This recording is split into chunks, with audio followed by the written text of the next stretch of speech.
Prabowo Gibran. Saya mulai diskusi dari Prof. Sulis dulu. Prof, ini ada amicus curiae dan Prof menjadi yang menginisiatori. Betul ya?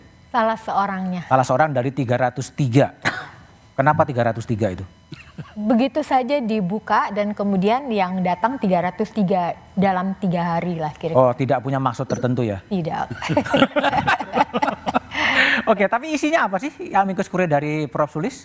Ya, sebetulnya kan itu tujuannya adalah memberi bahan pertimbangan bagi para hakim MK. Lalu isinya adalah analisis akademik terhadap pasal-pasal yang terkait dengan pemilu gitu ya.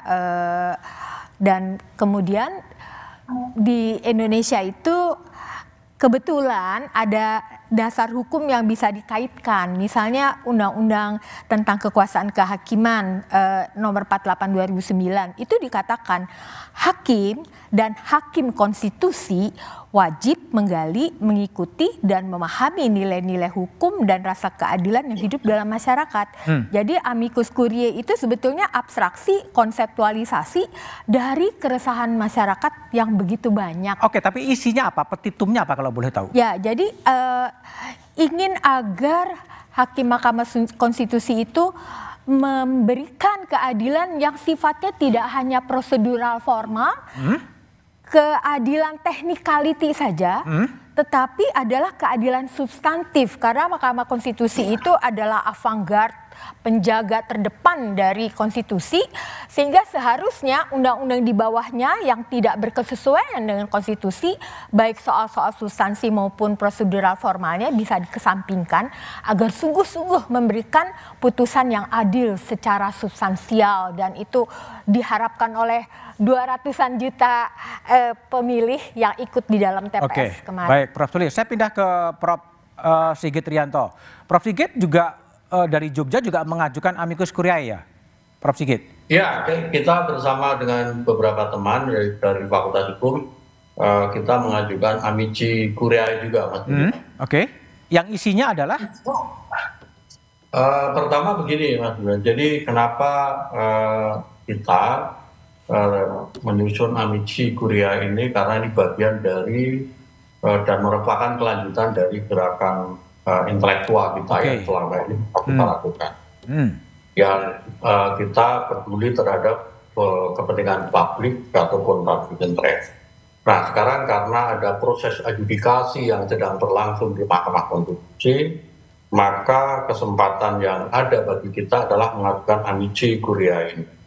Sedangkan kalau kita bicara filosofi maupun substansinya, amici curiae yang kita susun itu sebenarnya filosofinya beyond the electoral contestation. Artinya kita tidak terpaku atau tergantung pada hasil ataupun siapa yang menang dan kalah dari proses demokrasi.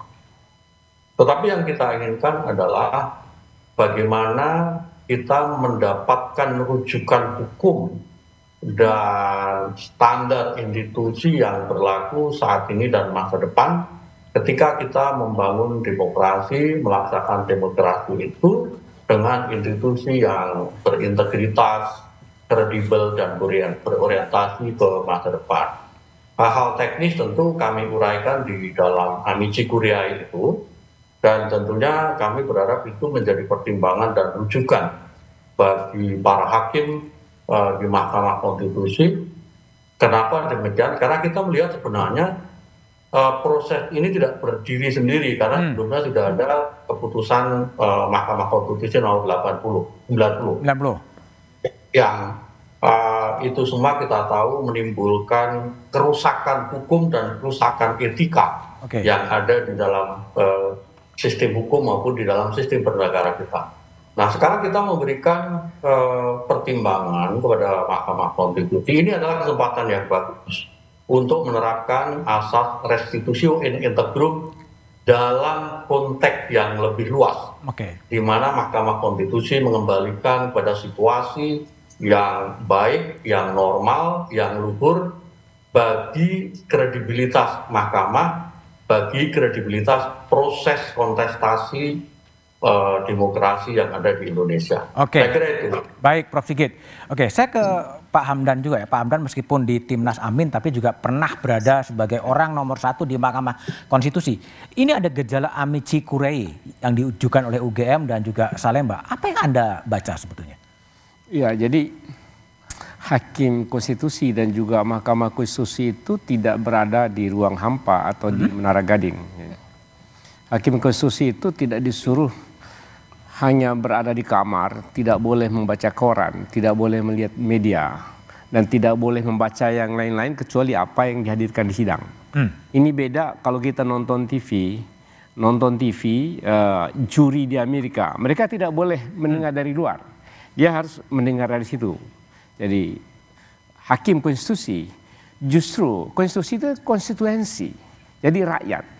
Jadi Hakim Konstitusi itu mendengar juga bagaimana suara-suara rakyat di bawah, melihat perkembangan sosial politik yang ada, kemudian akan memberikan keyakinan apa yang harus diputuskan.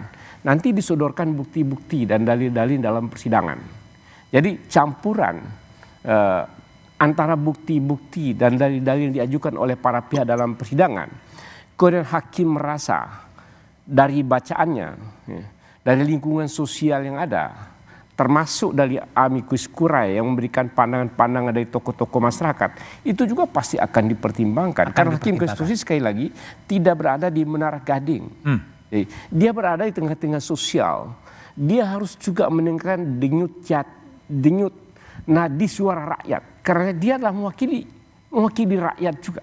Dia diamanatkan oleh rakyat untuk duduk situ menjaga denyut konstitusi agar konstitusi itu berjalan dalam relnya yang dicita-citakan dalam rangka meluruskan, mengguidance jalannya negara. Kalau negara, pemerintah yang merepresentasikan negara menjalankan yang agak di luar rel konstitusi, Hakim Konstitusi punya hati. Punya hati, ini harus kembalikan ke relnya. Kalau ada yang salah harus diluruskan. Nah, ini fungsi Mahkamah Konstitusi. Jadi bukan seperti pengadilan biasa. Ini pengadilan konstitusi.